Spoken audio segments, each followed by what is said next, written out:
salaamaaleykum mbokk yi ñuy seetaan rafetlu seen ànd ak ñun yéen a ngi seen chaîne télévision à Bargny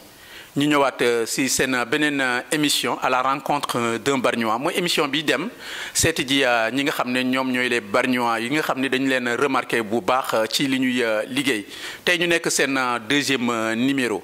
ñu ñëw nag xam naa tey on va beaucoup parler de droit et de justice ñu ñëw seet si nga xam ne mooy maître Lamine Ndiaye moom la ñu seeti tey di kilifa xanaa rek balaa ñoo def leen dañu koy nuyu maître ñu ngi lay nuyu. maa ngi leen di fay waa télévision Bargny di kontaan seen ñëw seet sama. ñun ñoo la gën a kontaan mais maître comme ni ñu koy faral di defee donc voilà dañ lay bàyyi rek nga présenté wu bu ñu la doon wax kan mooy maître Lamine Ndiaye lan nga ñuy wax. maître Mamadou Lamine Ndiaye man fii laa juddoo si Bargny sama waajur El Hadj Youssoufa Ndiaye sama yaay Fat Seck donc fii laa juddoo donc si Bargny fii laa jàngee école primaire jàngee lycée Abdoulaye Sadji donc dugg dans la justice alors comme greffier ay def 37 ans de service donc bi may génne en 2020 je suis sorti comme administrateur des greffes c'est-à-dire la hiérarchie A au niveau des corps des métiers du greffe. waaw maître avant ñuy dem foofu dañ lay bàyyi rek nga jox ñu sa cursus scolaire fan nga dalee ba comme ni ñu koy waxee ba yegg fi nga xam ni mooy métier bi nga def. waaw fi ma dalee mooy comme ni ma leen ko waxee léegi Bargny laa dalee fii ci école mixte de Bargny donc à l'époque monsieur Adama Seck moo fi newoon directeur donc ki ma jàngal n'est-ce pas de 6e ba 3e muy monsieur Mbeng dem ci yàlla ji yal na ko yàlla yërëm xare ko àjjana donc moo ma jàngal de 6e ba 3e donc CM1 monsieur ku ñu wax monsieur Diouf Kader dëkk Louga moo mu jàngal donc CM2 monsieur Girane Ndiaye n'est-ce pas donc moo ma jàngal CM2 donc li ma la mën a wax ci loolu rek mooy monsieur Mbeng effectivement jox nañu une formation bu baax parce que moom moo ñu yor de 6e ba 3e donc si samay promotionnaire je me rappelle n'est-ce pas Assane Gueye maintenant xam ngeen ko instituteur ak Ndiagne Mbeng boo gisee ma jox leen ñaar ñooñu c'était les deux qui se disputaient les premières places ñoom ñoo daan jël paie ñun ñu topp ci seen gannaaw donc mais ñoom paie bi kenn mënu ko woon jël ci ñoom ñaar Ndiagne Mbeng bi mu bayee ak Assane Gueye donc je dois dire que vraiment sunu formation bi à l'époque c'était très bien parce que je me rappelle que man déjà à l'école primaire je maîtrisais beaucoup le français parce que samay rédaction ak yooyu parfois ma am meilleur devoir de l'école ak yooyu quoi bi ñu nee CM2 donc pour dire que njàng moom vraiment ki woon na et puis je me rappelle que même bi ma nee CM2 j'ai commencé à lire des livres commencé woon di lire ay livres parce que amoon naa benn sœur boo xam ne mu nga woon Dakar inscrit centre culturel français bu jëlee ñaari livre daf may passe benn bi ma daal di ko lire avant 15 jours ma lire livre donc ay les petites histoires là et tout ça donc moo tax après li sama cursus bépp français moom vraiment dama ci amoon ay dispositions et ce qui m'a beaucoup servi dans mon service dans ma carrière parce que xam nga liggéeyu greffier moom lépp bind la waaw nous sommes les écrivains les scribes n'est-ce pas de la justice. foofu dinañ ci dellu si waat léegi mais dañuy des ci école primaire école mixte et voilà qu'est-ce qui a fait que ngeen amoon formation boobu que comme ni nga ko waxee léegi nga maîtriser français lan moo nekkoon li andi loolu. waaw li andi loolu daal mooy que je sais que booba en fait li ñuy wax lecture ak dictée yi ak yooyu amoon na solo trop et vraiment ak amoon nañu ay livres grammaire aussi ay livres grammaire yu baax ay Gineste ak yooyu alors loolu livres yooyu lépp ngi woon ci biir donc boo ci concentré woo vraiment di nga mën a maîtriser ay participe passé yeeg affaire yooyu l'accord de l'auxiliaire avoir et de l'auxiliaire être ak yooyu xam nga mooy kii mais yooyu ñun yooyu dañu ko mënoon alors Oriol Séguier ñëw aussi en calcul aussi vraiment on était bien quoi waaw waaw. léegi damay ñëw ci école mixte parce que déjà bientôt mu nekk centenaire je pense bien et aussi yaa ngi doon wax monsieur Seck Adama donc yàlla na ko yàlla xare aljana voilà moom tamit ñu tuddee ko école mixte conseil municipal bi def loolu yemu ci Babacar Mandaw Diouf tamit ñu tuddee ko parce que léegi école mixte A mu am école mixte B waaw léegi nag ñoom ñaari kilifa yooyu ñu tuddee leen ko nan nga gisee loolu. loolu vraiment lu rafet la loolu vraiment rafetlu nañu ko parce que c'est des grands monsieur yoo xam ne ils ont marqué l'éducation à Bargny. Babacar Mandaw Diouf était instituteur directeur d'école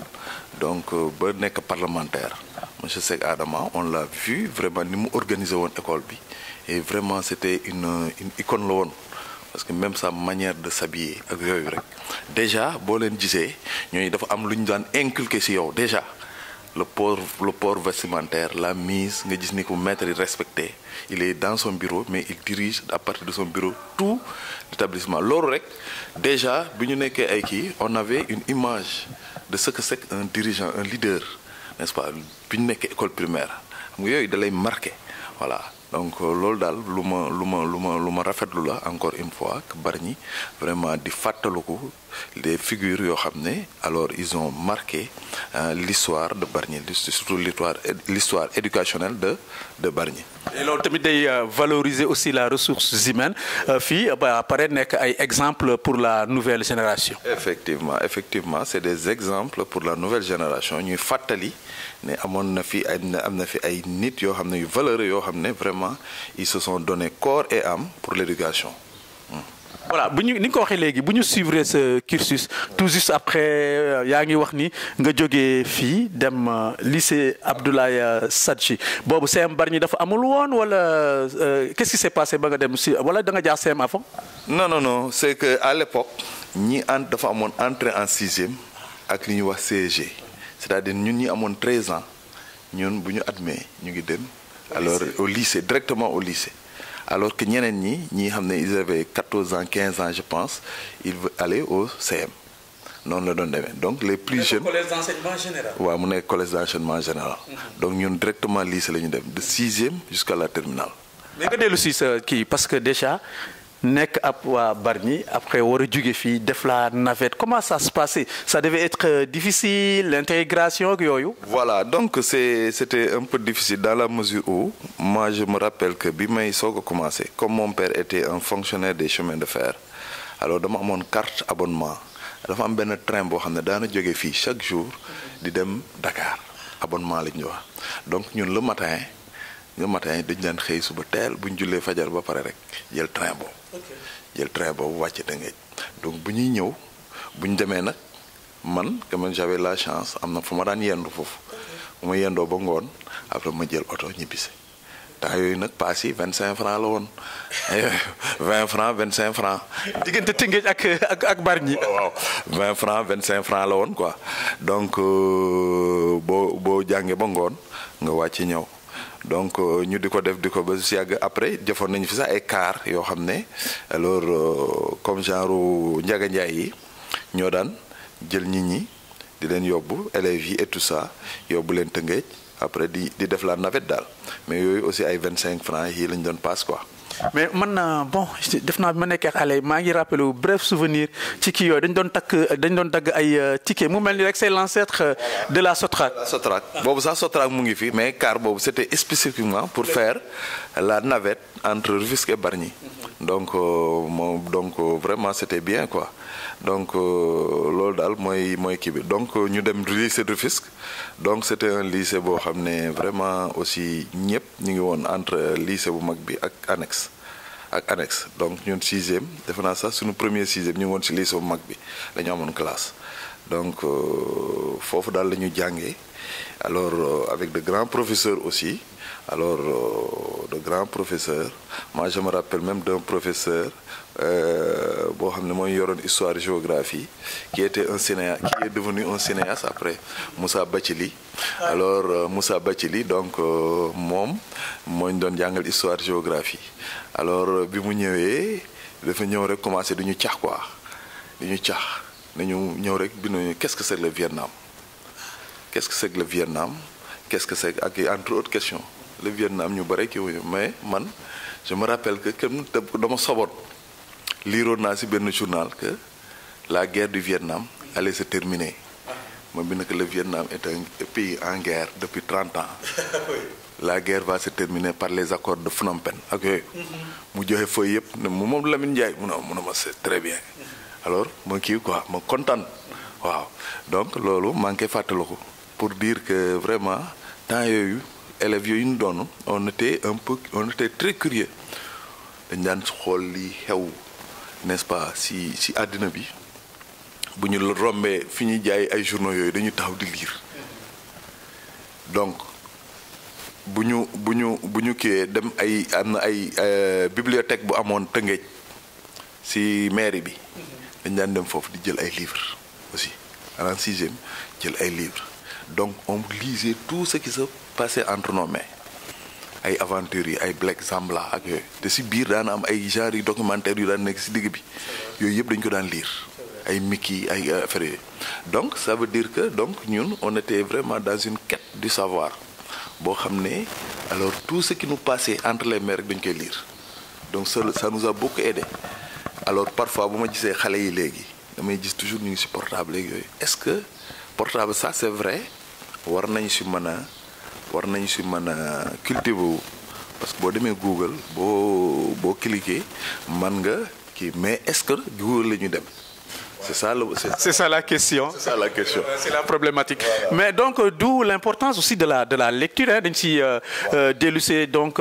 inciter les jeunes à lire parce que culture boobu boo ko amee c'est grâce à la lecture. C'est ça, c'est grâce à la lecture, grâce à notre curiosité donc moo tax ñu am culture boobu quoi. Et plus tard on a su que ça nous a beaucoup aidé même bu ñu def ay concours ay yooyu concours yi ñu def on y reviendra ça nous a beaucoup aidé. Voilà parce que foofu rek moo lay mën a dimbali ci ay concours boo ko gisee parfois les gens ils sortent un peu des sujets pour xool actualité bi wala pour xool culture générale xool fu ñu lay coxo xool sa xam-xam fan la toll alors yooyu moo la ci mën a génne quoi waaw. Et donc c'est au lycée Abdoulaye Sadji que vous avez eu votre bac foofu nga amee bac. waaw je dois dire qu'avant même de bac bi que ñun brevet. ñun bi ñu demee bay nekk troisième y a eu une réforme qui a amené le DFM. waaw diplôme de fin d'études moyennes donc ñun ñoo ko jëkk a def ñu ko defee ñu def DFM après dem seconde bi ñu demee seconde après ñu andi réforme du bac première partie ak deuxième partie voilà donc ñu def première partie ak deuxième partie donc ñun am na benn kii mu naan benn bi ñu amee première partie benn waaye di ñu draay quoi naan yéen catal bac rek ngeen am bu leen tiitaru quoi donc voilà c'était quelque chose motivant voilà nga am première partie après defaat deuxième partie après ñu def deuxième partie alors am bac yàlla defal ñu jàmm ñu am bac avec mention n'est-ce pas alors fekk bi ñuy def bac sax boobu booy concours yi da nga koy def avant bac. C'est sous réserve du bac. Voilà au mois de mai rek concours yi day génn parce que da ngay bind ne dama bëgg def concours bi ñu andil la ñu convoqué la nga dem def concours yi donc man à l'époque j'avais fait 2 concours muy le concours du CFPA centre de formation et de perfectionnement administratif c'est ce qu'on appelle aujourd'hui l'ENAM-B et l'EBAT. Les bibliothécaires. Oui. Donc ma admis ñaar yëpp mais comme fële dans sunu environnement fële au niveau du lycée dañ doon wax ne alors CFPA booy génn rek tu es fonctionnaire. Oui. Donc ça m'a motivé dans ma décision d'aller au CFPA. EBAT j'ai convoqué nañ ma 2 fois sax mais demuma fa. Et boobu fekk réussir nga EBAT tam. réussir EBAT réussir kii CFPA réussir EBAT alors ma toog ba biñ ma confirmé yooyu donc waa EBAT oo ma envoyé ma convocation mais demuma parce que comme man j'étais déjà fixé comme wax nañ ne fii boo génnee rek fonctionnaire et ce qui m'avait motivé nag le plus c'est que j'avais un parent sama papa dafa retraité en 1967 alors que j'avais 8 ans donc tout mon cursus mon père était retraité donc moi je me disais que dama war a teel a liggéey pour mën a dimbali samay waaj donc moo tax ma ne bac allez liggéey.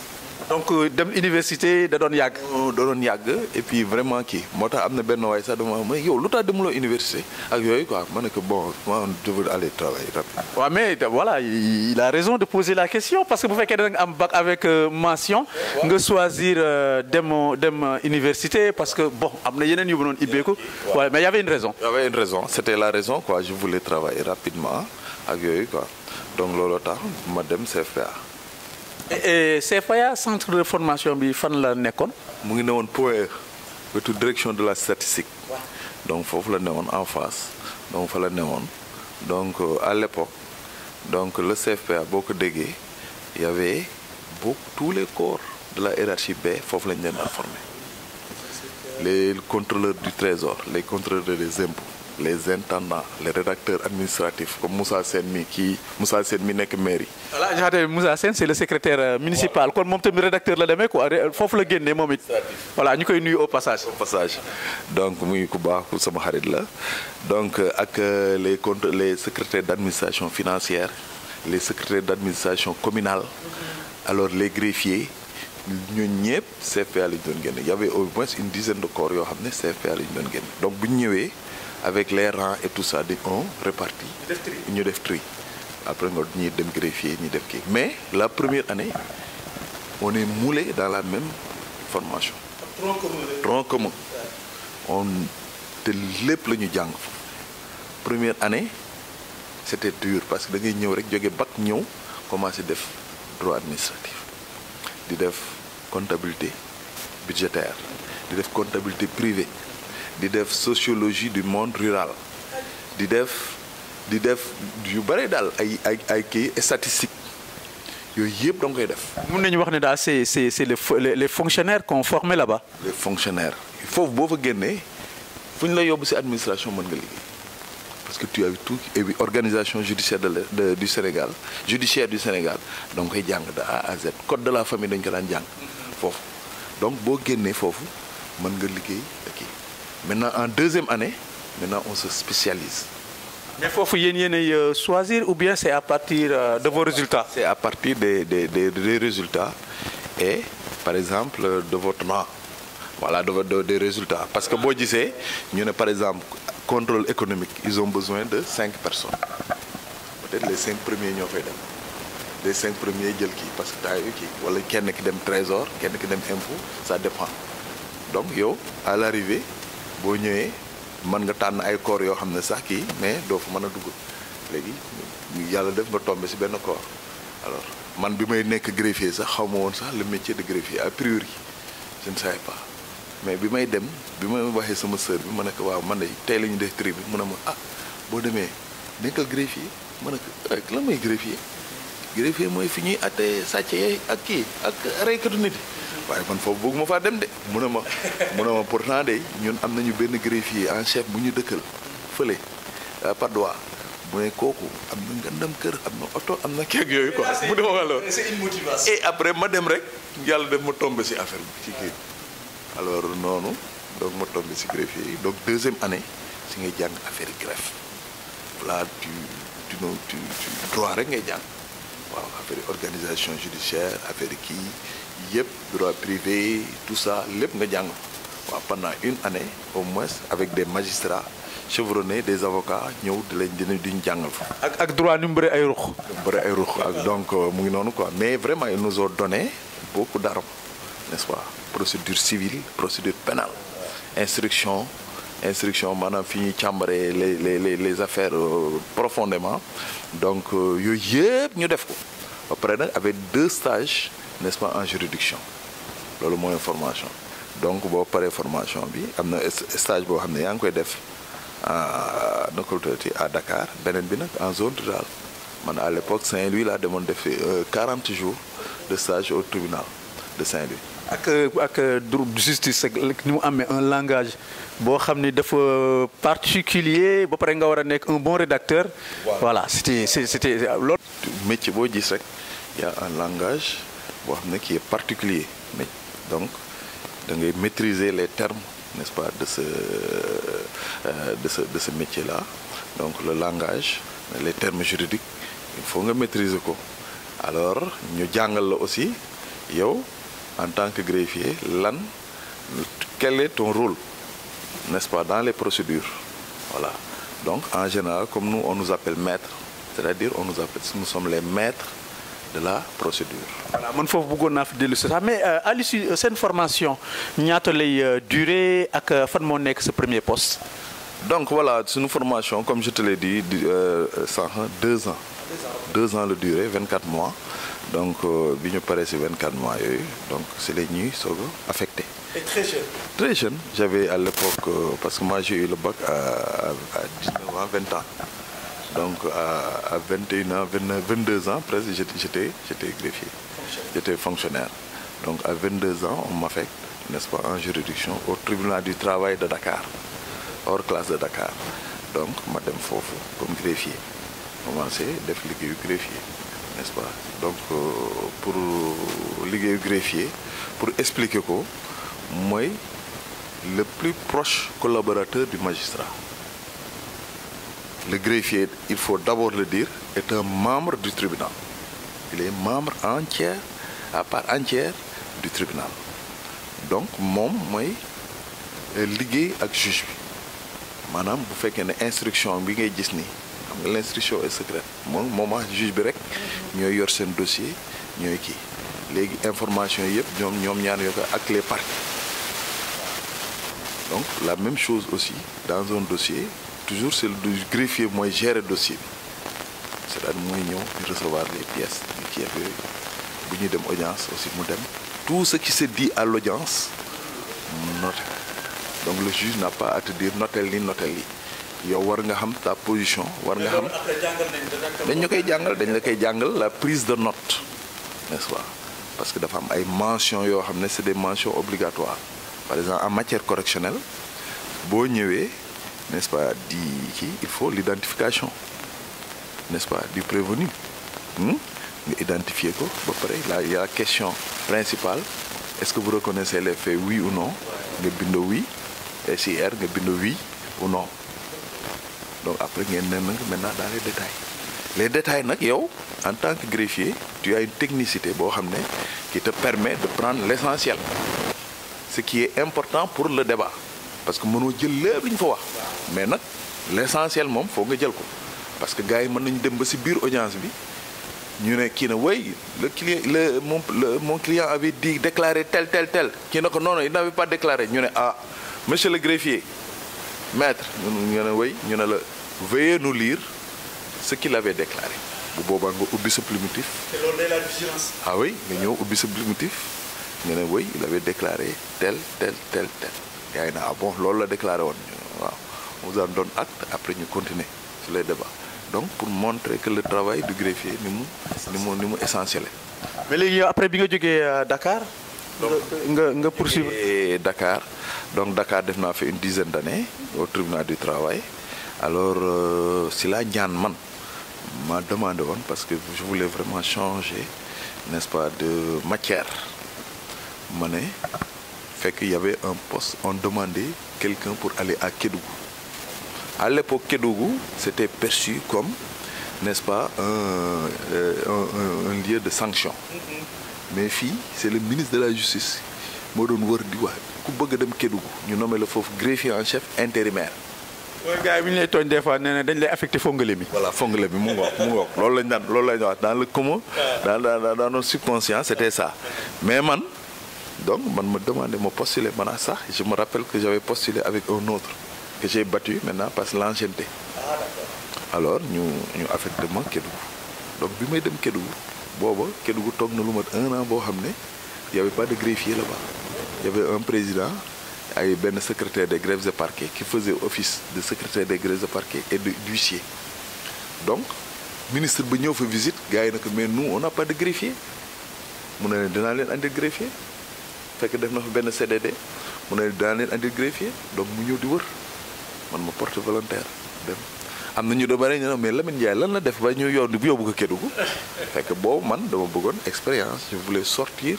n'est-ce pas de 10 ans de droit du travail pur et dur contrat de travail n'est-ce pas licenciement abusif licenciement légitime et cetera tout ça ak yooyu ma bëgg a dem seeti maintenant le droit pur maanaam les procédures dans les tribunaux ordinaires n'est-ce pas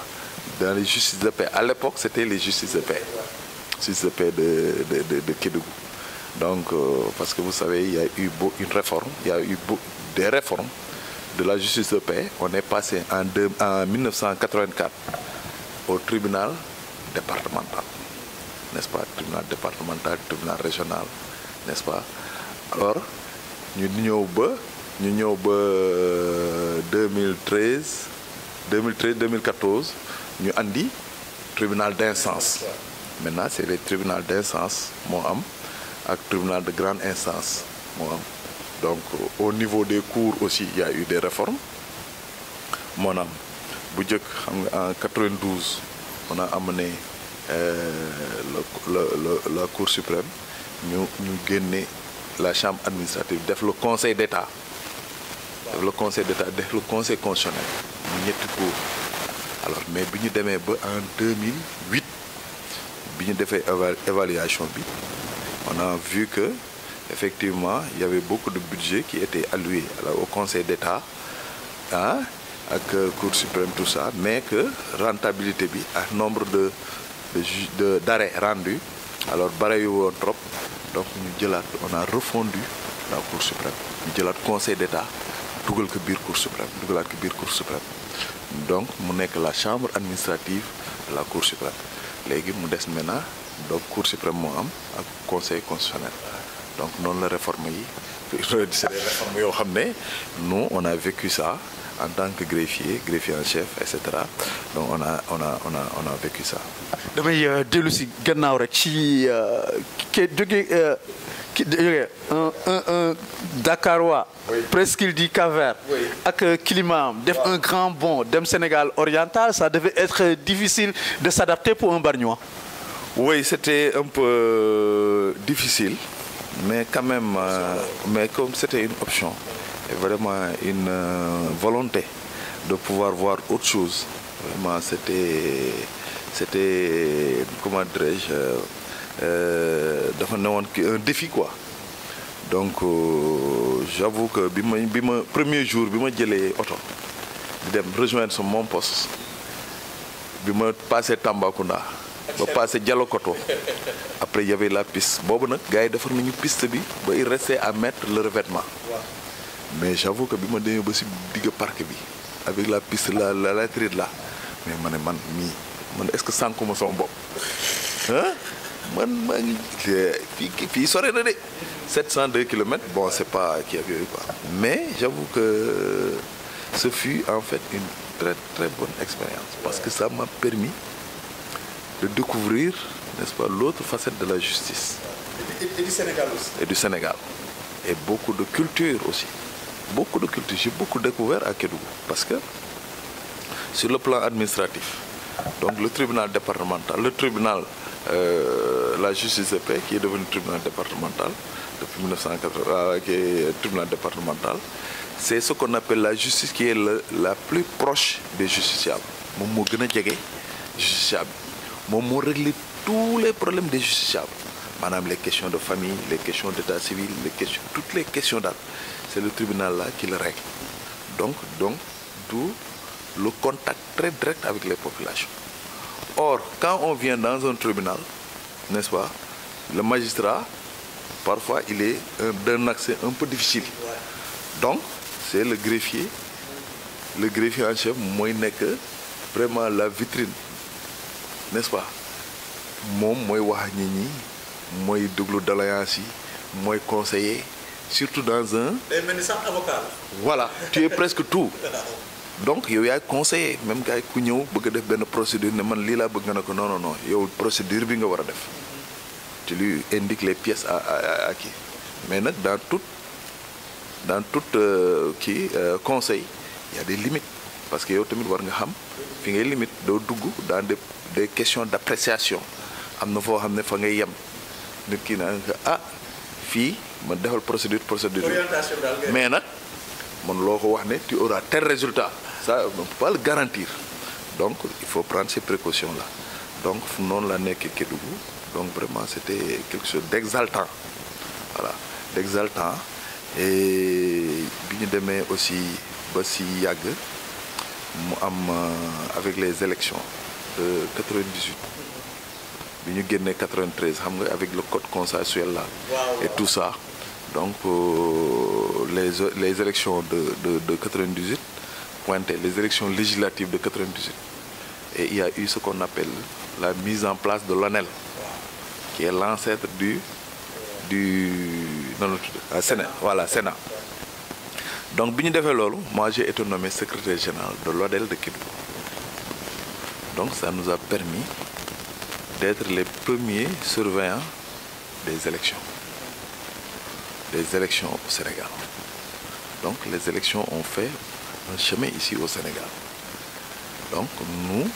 on était chargés de surveiller tout le processus électoral des inscriptions jusqu'à n'est-ce pas la distribution des cartes je me rappelle à l'époque xam nga bu njëkk gars yi dañ daan jël carte yi rek daal di ko joxe après nit ñu code bi ne la carte doit être remise individuellement physiquement à la personne donc nous on était là pour veiller alors gars yi parfois bu ñu bëggee def sax ay kii na waaye dañuy jël carte yi quartier bi yëpp joxe ko noonu ñu distribuer ko ak yooyu gars yi na leen waaw da la ngi fi de ñii ay fonctionnaires lañ de am nañu seen salaire ak ils sont indépendants de c'est que nous on contrôlait et puis on faisait des visites inopinées donc on contrôlait vraiment tout le processus à Kédougou en tout cas on a contrôlé le processus électoral jusqu'aux élections de 1998 si la ay jibokaay yi urde yi amoon ay députés et cetera ak yooyu ñoom Iba Der tout ça ak yooyu quoi donc nous vraiment on a été les précurseurs de l'observation électorale n'est-ce pas au Sénégal après si nañ nekk foofu di observer élection yi si topp yëpp yu 2000 yi ñoo ko superviser. foofu ci Kédougou. ñoo ko observer recruter ay délégués. mais léegi boobu donc da nga bàyyi sa liggéeyu greffier wala ça continue. parce que c'est des fonctionnaires. D'accord. C'est l'inspecteur n'est-ce pas de l'éducation Aymirou Ndiaye sama benn xarit bu dëkk Kaolack moo nekkoon président bi moo am un vice-président qui est le chef de l'aéroport man en tant que greffier en chef man maa woon le secrétaire général de l'ODEL donc il y avait deux autres membres un infirmier et beneen kii éducatrice donc ñun on sillonnait le département ñu jox ñu oto jox ñu lépp ñu surveiller élections yi donc toutes ces élections là ñun ñoo ko surveiller voilà. mu nekk beneen expérience. En plus aussi j'avais oublié en matière administrative ça m'a permis de participer à des CDD. Wow. À des CDD te loolu bu ma ne woon Dakar du ma ko xam. Donc un peu ma xam ni fonctionnement wu état di demee à des réunions n'est-ce pas même parfois j'ai eu à remplacer le président à une réunion de sécurité le président était empêché la réunion de sécurité xam ne c'est des membres restreints du département ñooy kii ma dem représenter ko donc ça m'a permis d'appréhender comment l'État fonctionne comment l'État fonctionne ça a été une très très grande expérience bi ma jógee Kédougou donc parce que Kédougou concours moo fa jëlee j'étais greffier en chef intérimaire on a organisé le concours des greffiers en chef pour être titulaire. D'accord greffier donc échelon yi doo ko kii da ngay defaat beneen concours. boo wax comme 2 corps la. bu dee greffier da ngay avancer. mais bu dee greffier en chef normalement da nga war a def un concours des greffiers en chef. bi ñu defee concours ak greffier en chef ma admis jël 2e donc ñu ne ma donc léegi nga gis ay magistrats yi nekk cour d'appel ak yooyu commencé di ma woo dama Ndiaye on a vu que tu es 2e dans le concours ak yooyu donc vraiment dañu bëgg a jël fii suñu cour beeg yooyu quoi. voilà day arrangé c'est ainsi que le président Souleymane Sow feu Souleymane Sow ndeysaan il est décédé daal di ma oo parce que kooku moom mu ngi ma xamoon tribunal du travail mu ne ma maa ngi lay suivre boobu ba léegi donc dama bëgg nga ñëw yoral ma cour d'appel Kaolack. noonu laa jógee ñu andi ma Kaolack. nga def fa ñaata. ma def fa 9 ans. Donc Kédougou j'ai fait 9 ans Kaolack j'ai fait 9 ans. ak 10 ans yi nga def. waaw 10 ans yi ma defoon Dakar mu ngi noonu. voilà mu ngi noonu donc léegi ma daal di ñëw Kaolack donc cour d'appel donc c'était autre chose parce que là c'est un autre niveau de jugement de procédure et cetera parce que la cour d'appel connaît les appels des jugements rendus par les tribunaux d'instance et les tribunaux de grande instance. Tribunaux d'instance en matière correctionnelle mais tribunaux de grande instance en matière civile. Voilà, en matière civile. Donc ñu nekk foofu c'est-à-dire et puis la cour d'assises la cour d'appel aussi am na benn particularité mooy que day organiser ay sessions d'assises à l'époque. Après il y a eu une réforme maintenant les chambres criminelles mais à l'époque c'est des cours d'assises yoo xam ne dañ ko daan organiser avec un grand cérémonial n'est-ce pas bu ñu koy ubbi sax gouverneur ak yëpp day ñëw. Alors bu ñëw ñu ubbi affaire bi vraiment on était en robe rouge comme celle-là voilà kii sax développement voilà en robe rouge donc ñu ñëw organiser affaire donc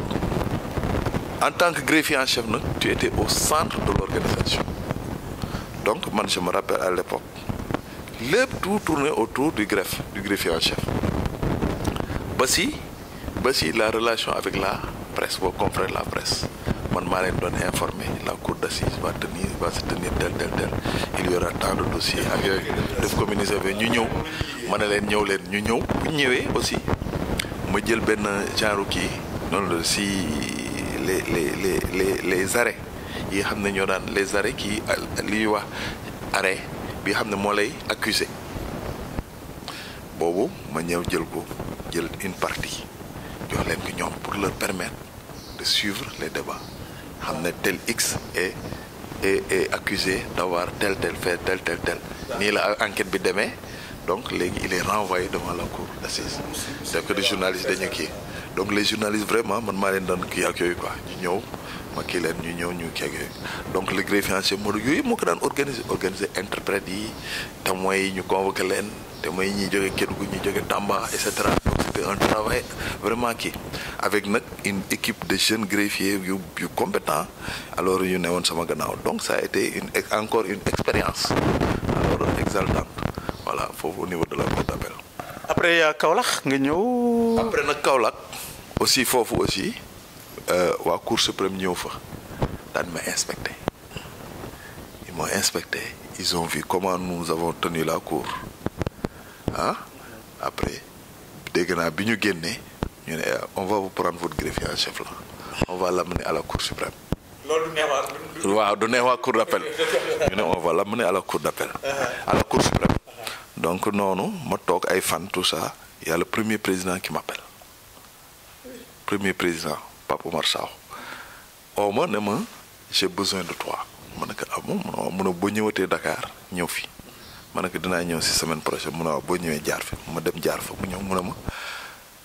on a vu le travail que tu as fait là-bas ak on voulait que parce que greffier en chef bi day retraité on a eu des recommandations mais yow si nga bokk j'ai demandé après toi à des personnes qui m'ont recommandé que nga ñëw noonu laa demee Cour suprême. nga ñëw Dakar ma ñëw c'était en 2012 début 2012 donc la rentrée des cours et tribunaux de 2012 man maa monté woon waaw de 2012 la première rentrée de l'autre là de Macky Sall man voilà c'est voilà grandiose man maa monté woon à l'audience donc ma def Cour suprême 2 ans bi ma defee foofu 2 ans la ñu war a dugal nag dans un autre corps le corps des administrateurs de greffe parce que entre-temps les revendications des greffiers étaient que ñoom seen corps amul woon débouché sur la hiérarchie A après ñu créé kii boobu corps boobu mais ñu ne corps boobu pour mu accéder ba il faut nga def au moins une formation de 14 mois à l'ENA CFJ quoi c'est centre de formation judiciaire donc ñu dem donc ma war a dem jógee Cour suprême alors dem parce que Cour suprême bi may jóge foofu gars yi bi dañ ne ma yow doo mën a demagul léegi parce que là qui a commencé en 2013 donc ñu ne yow comme yaa ngi ñëw fii donc doo mën a dem léegi comme il y a deux corps waaw il y a deux corps da ngay bàyyi ba déwén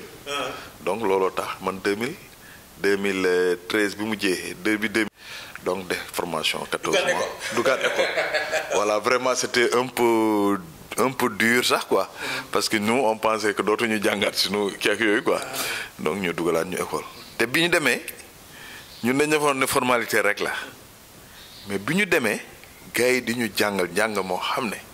metti ak des contrôles continus extraordinaires ñu commencé casse gars yi ne non vous aurez un diplôme académique donc il y a des normes yoo xam ne il faut ngeen respecter ko mën na la ñu commencé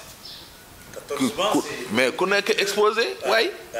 man je me rappelle ñu ne la yow Maître Ndiaye a exposé sur l'annulation des actes d'état civil. Et là on va y revenir loolu. voilà waaw ma commencé de jàng ti ça jàng anglais lu nekk nga jàng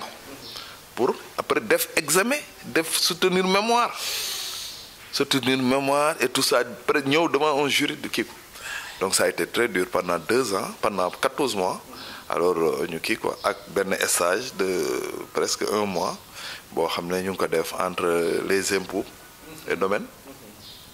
les prisons ak fan waaw les impôts les prisons waaw ñun dañu répartir woon ñun ñu def impôt ak prison yi donc xam nga les impôts aussi interviennent dans les jugements parce que tous les jugements sont enregistrés au niveau des impôts bon pour ce qui est tamit de l'administration pénitentiaire aussi ñu yóbbu ñu pour voir les conditions dans lesquelles n'est-ce pas les détenus vivent la problématique des détentions des longues détentions au Sénégal ak yooyu voilà ñu def ci ay kii quoi ay gëstu ak yooyu quoi dugg ci prison ya dugg dem ci administration bi dem ci kii prison yi dugg ak ñoom toog ñu di ñu wax seen kii ak yooyu du def toutes les prisons de Dakar même la prison de Hissène Habré à l'époque dem nañu fa mais dañ ñu bàyyi ba benn heure boo xam ne mu ngi Cap Manuel mais c'était simplement pour voir le fonctionnement alors ñu dem fekk Hissène Habré mu ngi sieste ak yooyu d'ailleurs sax keroog benn Bargnois laa fa fekk benn boy ndoy bu dëkk fi mbot waaw moom laa fa fekk noonu quoi fa laa ko xamee sax quoi donc on a fait tout ça alors bi ñu génnee def suñu examen de sortie ba génne donc les gens ministère de la justice di ma laaj waaw mais Maître Ndiaye yow avec ton cursus de cour d'appel cour suprême là. ministère de la justice donc mooy photo bi ñu doon gis. voilà mooy photo boobu donc si la ma doon remettre sunu diplôme quoi. formation bi fa jeexee donc gars yi na ma ñëwee kii. waaw tamit formation bi tamit. voilà gars yi wax poser la question mais.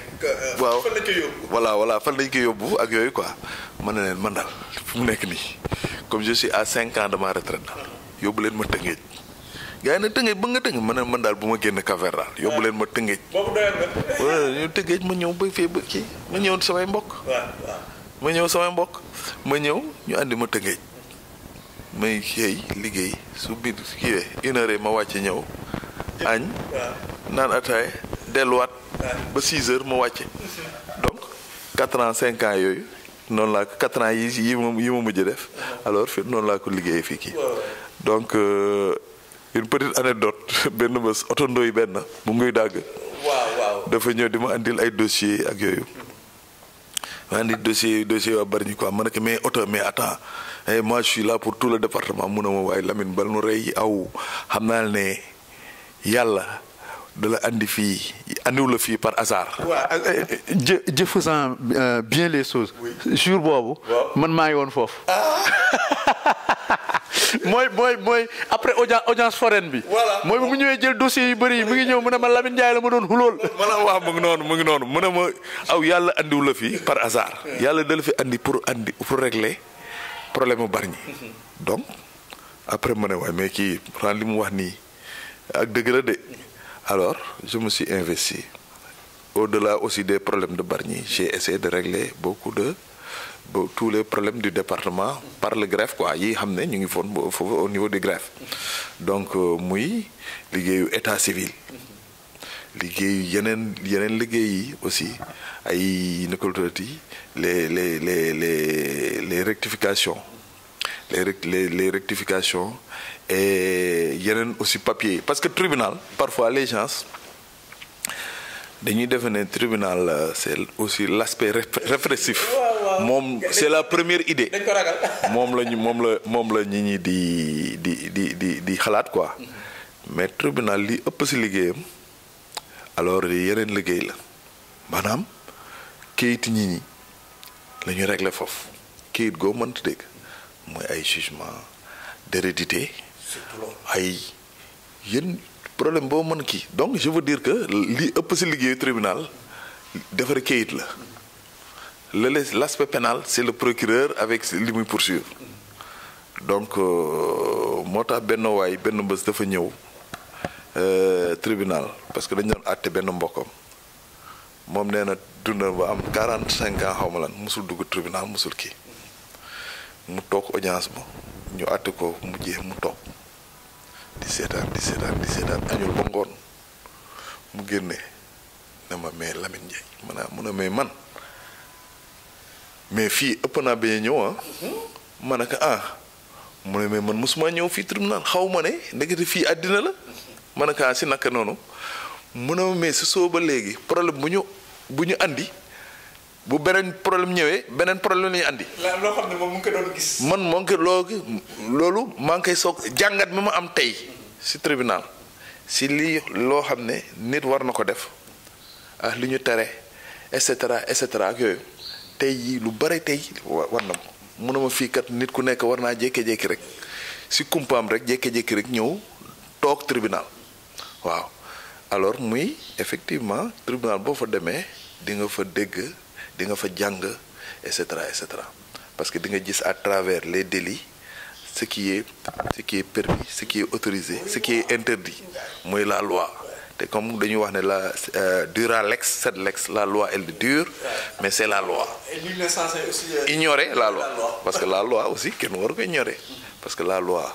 bu ñu ko voté assemblée nationale ba président promulgué ko dañu koy afficher au journal officiel am na loi yoo xam ne sax la loi permet ñu diffuser ko par radiophonique par voie radiophonique oui ñu ne telle loi bu fekkee ne les nécessités n'est-ce pas kii na ko alors bu fekkee ne pour des nécessités de temps et tout ça. Voilà donc Maître Ndiaye. mu mel ni yaa ngi doon wax problème mu état civil. mu mel ni tamit dafa doy waar xam nga ñu bëri sax xamuñu ni. affaire u état civil dina dem ba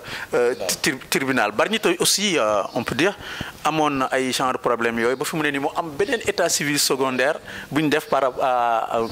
collé ko ak fii nii loolu waaw ban gis-gis nga am ci loolu. l'état civil secondaire vraiment ak bari ñi ni muy màggee donc c'était une nécessité. Donc heureusement qu'on l'a fait à temps et tout. Donc,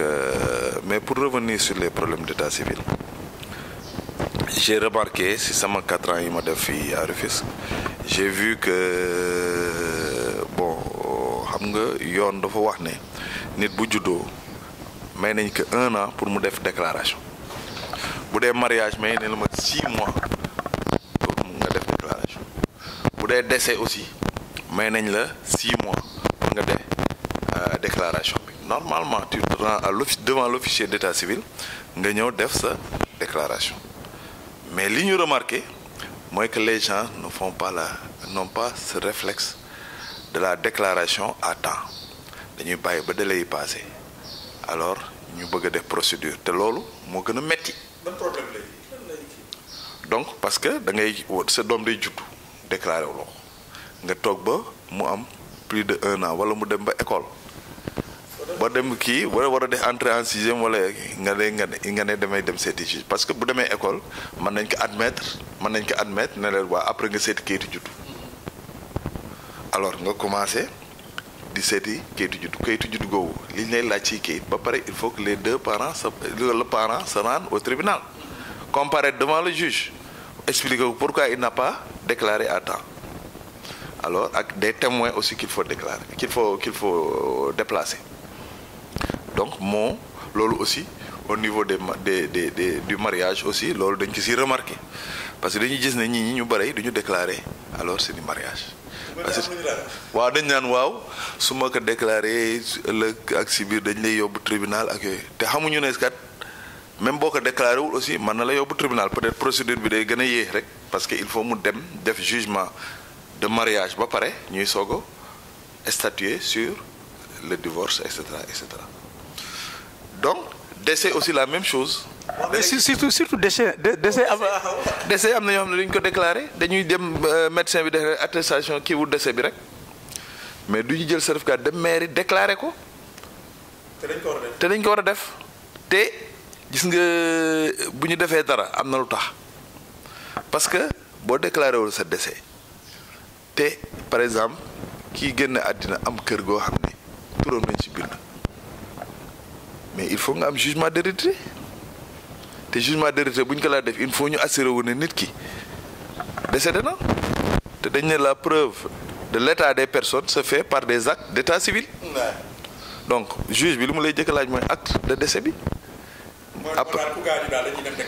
dañuy ko def loolu moo gën a voilà parce que après man nga ko soxla parce que li tax ñu def ko dafa da nga koy soxla alors pour patrimoine bi jóge si ku kii décédé ñëw si alors kii ko doon na donc il faut le jugement d'hérédité ak yeneen dem na si ba si parfois sax yenn bourse yi wala affaire yooyu ñu di la laaj ndax tu es orphelin ak yooyu. pour étudiants yi. nga war a ne papa sa papa gaañu na. bu fekkee ne déclaré ñu day am problème. noonu am na fële parfois les gens qui viennent da ngay gis koo xam ne dañ ko embauché ko mu dawal ay ñaari at ñetti at mais ñu ngi koy imposer alors sur le régime des célibataires. qui est beaucoup plus lourd que le régime des mariés. mu toog ba si yàgg gaay naka mais andil kii wala buñ la embauché ñu ne andi certificat de mariage tu es marié ñu ne andi certificat de mariage amuloo ko nga daw tribunal commencé audience renvoi et cetera ay témoins yi parfois nga and ñaari témoins kenn ki xëy liggéey nga kii renvoyé sans remplacer kii donc y a tout des problèmes donc te pourtant le réflexe de la déclaration bu ko ñi amee problème yooyu doo ko am léegi nag mu des. toujours ci état civil dafa am ay audience foraine yoo xam ne toujours dañ koy organiser te sunu mbokk yi parfois dañuy foog ne alors audience foraine jugement pour wàññi at la. waaw. alors dañuy tomber toujours dans cette erreur là dañuy toog ba ci yàgg rek ñu ñëw te pourtant booy def jugement dafa am benn li ñuy wax le certificat de non inscription da ngay dem sa mairie bi. nga ne leen defal leen ba certificat de non inscription normalement loolu mooy lan mooy wane ne yow sa tur newu fi si kayit yi donc gars yi defal la loolu nga ñëw seet say témoin seet ki ñëw ne sama doom mu ngi juddu fekk sa doom mu ngi juddu supposons 2000 nga ñëw nga ne 2005 la juddu ne yow da ngay wàññi ay at mais li nga fàtte mooy yow sa doom enregistré nañ ko d'abord commencé na jàng ba nekk 5e secondaire nga dem ne da ngay seeti jugement parce que da xaw a redoubler ñaari yoon ak yooyu et cetera mais li nga xamul mooy que gars yi am nañu ay moyens de contrôle mooy bu ñu demee bac booy andi dossier bac boo ko andee alors dañu naan xool ndax jugement bi daté na de 7 ans. c'est-à-dire est-ce que bi ngay def CM2. amul parce que kuy def CM2 normalement avant nga dem entrée en sixième war nga am kayitu juddu na. dama lay dagg foofu sax parce que am naa benn élève boo xam ne da doon def BFEM. waaw def naa dafa waaj parce que dama ko laaj temps yi nii. ma ne ko mais lu tax defoo bac mu ne ma dama am problème mu extrait de naissance. voilà foofu nag fi mu nekk kooku moom bu fekkee ne jugement am supposé mu dem ba 3e def fa kii donc 3e seconde première terminale. donc il faut mu xaar 4 ans pour mën a def si bulletin si jugement boobu il faut mu toog 4 ans.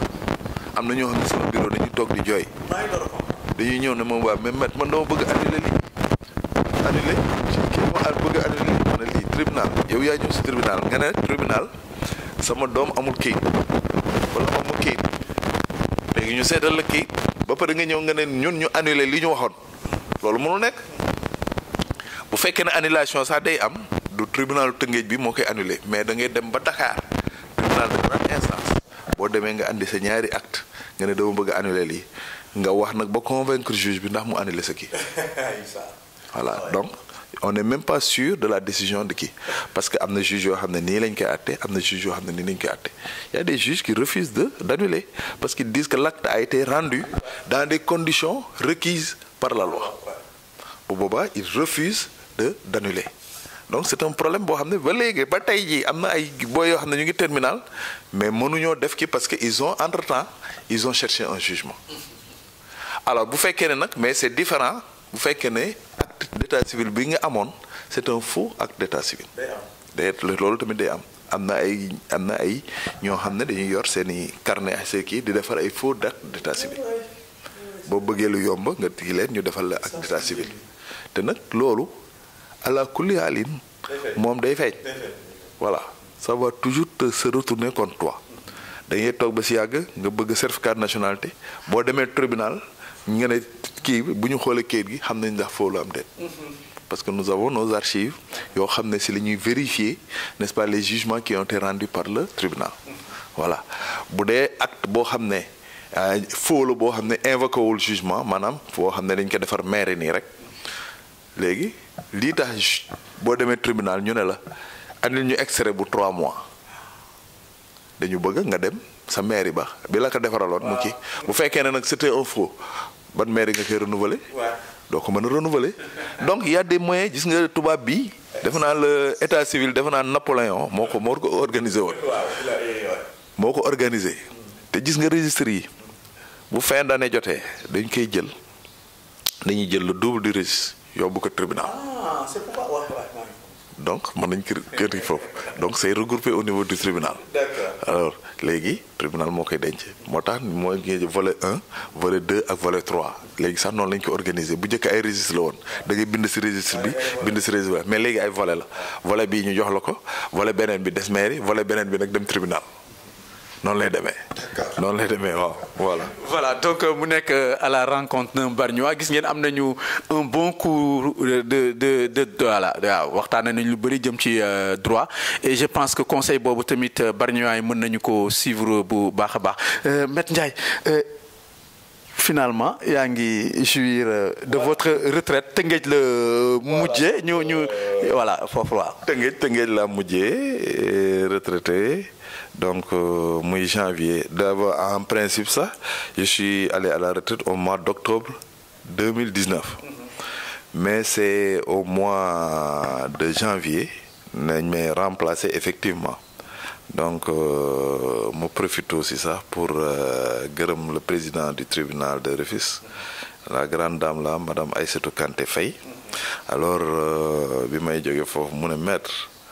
moom ndeysaan yàlla dafa def. maa ngi ko xam woon Kédougou danaa ñëw vacances foofu elle était élève di ñëw sama benn xarit foofu Moussa Fall bi ne woon fii comme eaux et forêt muy ñëw foofu donc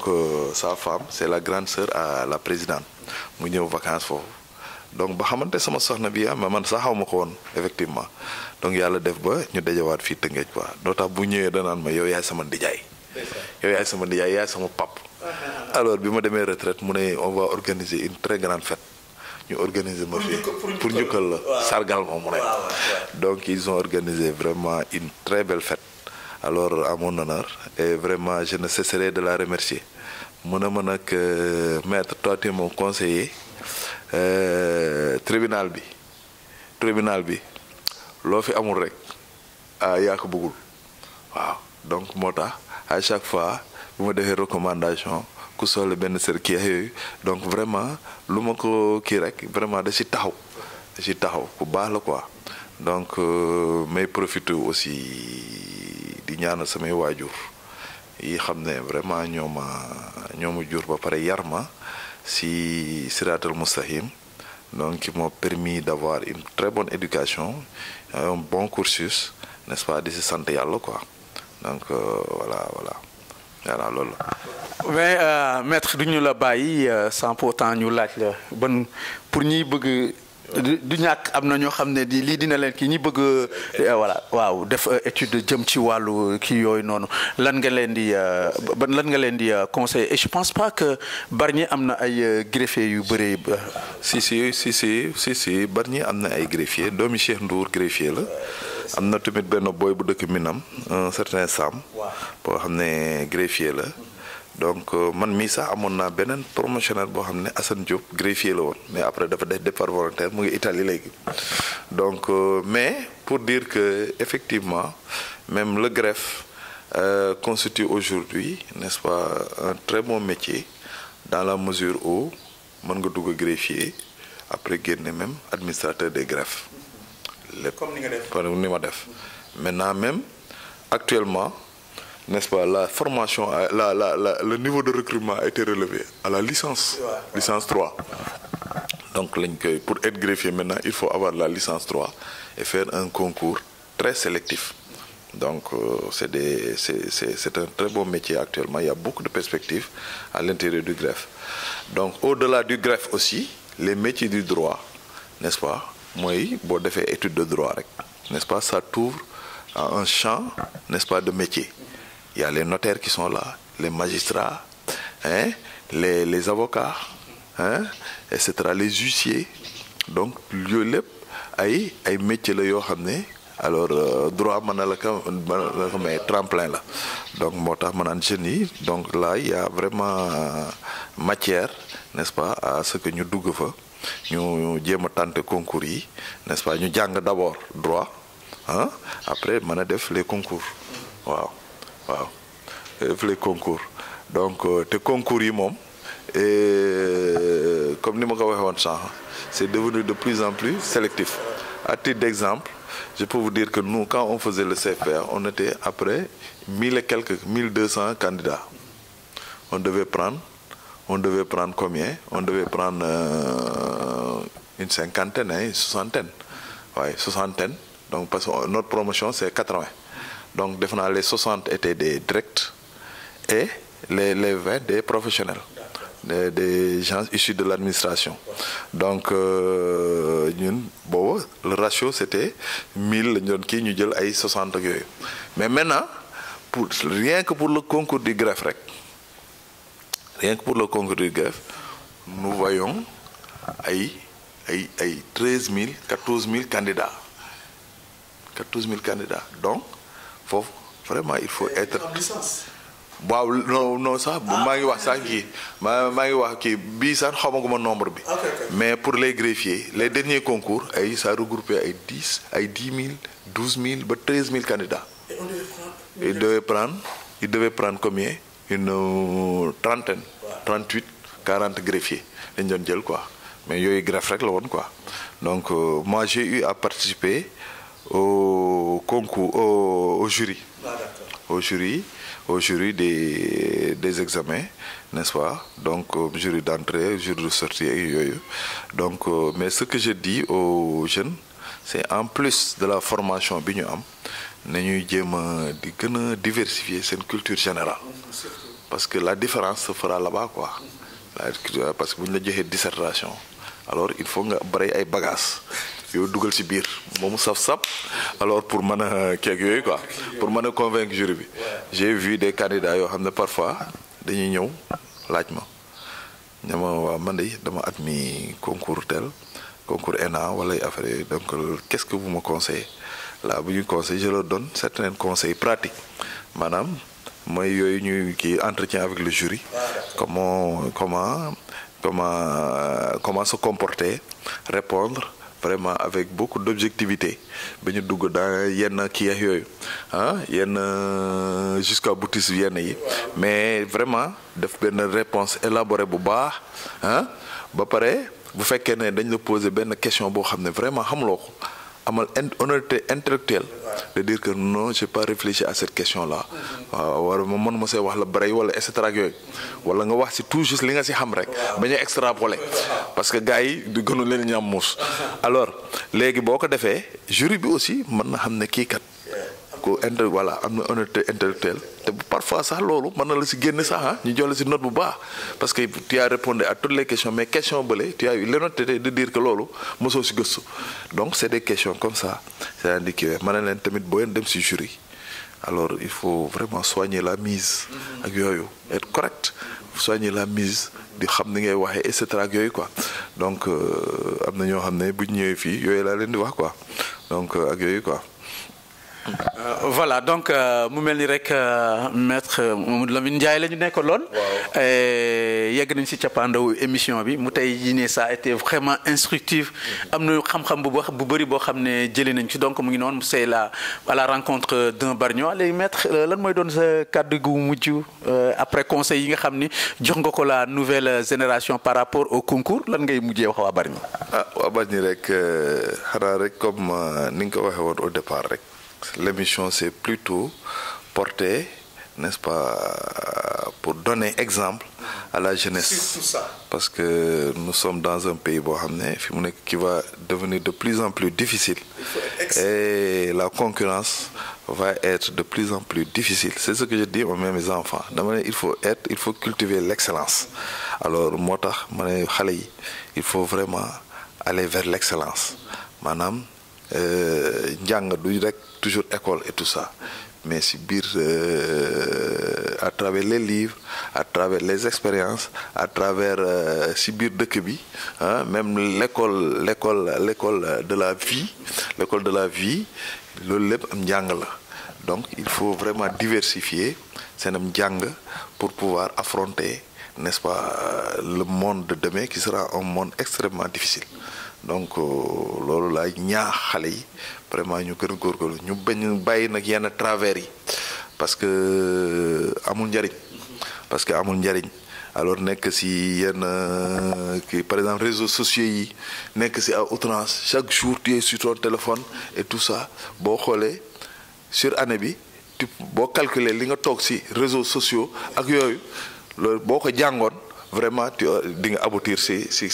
quelque chose. Voilà, man c'est le débat que je mène parfois avec même mes enfants et tout ça car parfois damay fekk xale yi di ataaya fii tout ça mu dugg seen biir ñoo toog ma gis leen ku nekk sa portable di kii ak yooyu. ma ne leen mais yéen amatu leen ay débat ñun bu njëkk dañ daan def débat waaw ñun toog boobu nag portable amul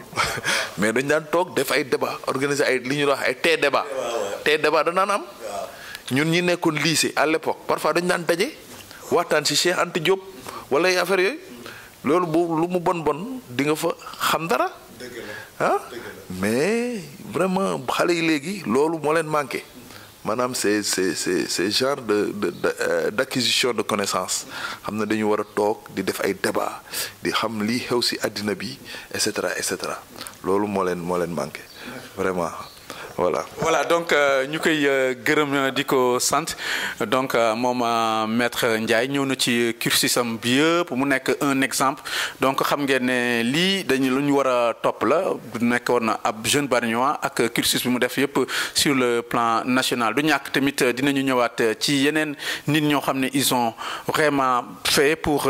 Bargny mu nekkoon seen émission à la rencontre d'un Bargnois ma amoon mbégte di leen ko présenter di leen jox rendez-vous ci beneen numéro Jàmm ak Jàmm.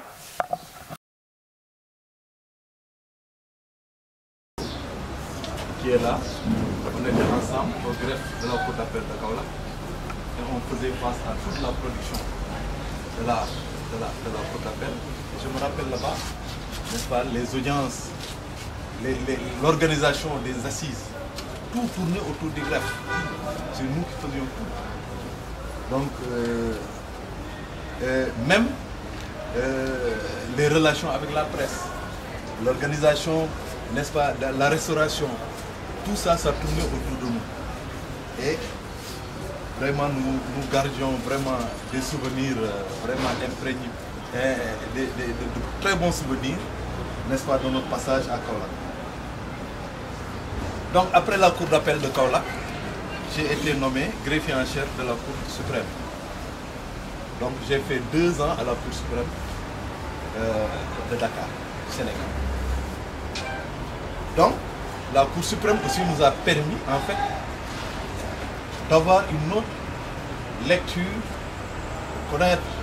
d'autres procédures, c'est-à-dire les procédures de pourvoi, qui sont des procédures particulières. Les recours pour excès de pouvoir, etc., etc. Mais ce qui m'a le plus impressionné, ce qui m'a le plus marqué au niveau de la Cour suprême, c'est en fait l'Assemblée générale consultative de la Cour suprême. c'est là-bas où le gouvernement, n'est-ce pas, soumet à l'appréciation de la Cour suprême tous les textes de loi et les projets de décret. Donc, moi, j'étais chargé de rédiger les notes issues des travaux. Ça m'a beaucoup appris sur le plan de la légistique. La légistique étant définie comme l'ensemble des conventions, des normes, n'est-ce pas, pour la rédaction des textes de loi. Donc, vraiment, ça, c'est un bonus que j'ai eu au niveau de la Cour suprême. Donc, après la Cour suprême, nous avons été envoyés en formation au niveau du CFJ pour 14 mois. Et j'ai émis le désir, n'est-ce pas, d'être affecté à l'État. Parce que, en fait, ma retraite pointait à l'horizon. Donc, mon vœu a été exaucé. Donc, on m'a affecté, n'est-ce pas, dans le département de Rufisque. Département, en venant ici, j'avais quand même des appréhensions, n'est-ce pas, par rapport, n'est-ce pas, à mes parents, n'est-ce pas, ça c'est inhérent à la justice. La justice subit toujours des pressions. Et les premières pressions, en fait, c'est les pressions des parents, n'est-ce pas. Après, il y a la pression de la rue, de l'opinion, etc., etc. Mais la première pression, c'est la pression, n'est-ce pas, des parents. Les parents ne manquent pas de dire, voilà, j'ai un problème, j'ai dit, etc., etc. Bon, mais, alhamdoulilah, nous avons pu vraiment traverser ces 4 années, n'est-ce pas, exaltantes ici au niveau du tribunal, où vraiment j'ai trouvé une équipe compétente. Parce que là, en venant, on m'avait dit, bon, Maître Ndiaye, vous n'aurez pas de problème. Parce que Rufisque, il y a une très bonne équipe. Et ça, c'est des grandes définitions qui m'ont dit ça. À Rufisque, il y a un bon personnel. Quand je suis venu, effectivement, j'ai trouvé que le personnel vraiment était à la hauteur. Et c'est un peu, non seulement à la hauteur, mais c'est un personnel, s'ils viennent ici à 9h, ils vont quitter à 17h. Et il y a d'autres même qui vont continuer pour terminer le travail. Donc à ce personnel-là, je voudrais vraiment adresser mes remerciements. Ils m'ont soutenu franchement, loyalement. Et je leur demande, et ça je n'en doute pas, qu'ils vont apporter la même collaboration à Maître Thiongane, qui est issu en fait du Sérail. Donc, vraiment, je voudrais, après avoir rappelé vraiment ces quelques souvenirs, remercier les autorités de ce tribunal, Madame la Présidente. Je vous adresse sincèrement mes vives félicitations. Parce que lorsque vous êtes venus, vous avez créé ici un climat plus que convivial. Vous parlez avec tout le monde, vous riez avec tout le monde. Et vous avez réussi vraiment à booster notre travail. De concert avec le procureur, n'est-ce pas, de la République. Vous avez fait beaucoup d'efforts pour augmenter nos équipements. Actuellement, vous entrez dans le tribunal, vous voyez, il y a des ordinateurs, il y a des photocopieuses, etc., etc. Donc chaque jour que Dieu fait, quand vous allez à Dakar, vous dites, bon, maître, vous venez vous amener un camion rempli de mobilier, d'ordinateurs, etc., etc. Donc, vous nous avez mis vraiment dans des conditions vraiment excellentes de travail. Et moi, je voudrais vous en remercier. Je voudrais aussi vous remercier parce que lorsque je partais à la retraite, vous avez dit, maître, mais hey, ça m'a sargal, sargal. C'est comme ça que vous l'avez dit. Et je vois aujourd'hui, vraiment, depuis ce matin, nous avons mangé. Mes parents, tout le monde a mangé. Hein, on a bu. Hein, vraiment, je vous remercie du fond du cœur. Pour terminer, je remercie en fait mes parents qui sont tous là. Et j'ai même fait un peu de cachotterie à Bargny,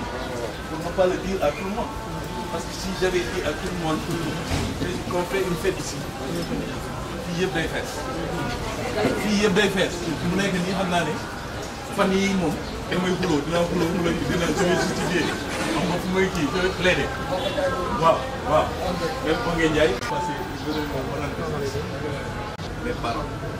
Je remercie en fait les amis qui sont là. Maître Barou, il vient de Dakar. Et enfin, je vais terminer par remercier aussi mes deux épouses.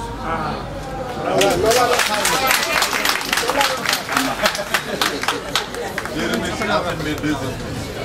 qui vraiment, avec leurs séquences différentes, les doublés a été à Kédougou, à Kaolack, etc. Parfois même les gens, à Kédougou, les gens lui disent, mais madame Ndiaye, yow, Lamine Ndiaye dafa war a toog kër ga yow ngay àtte.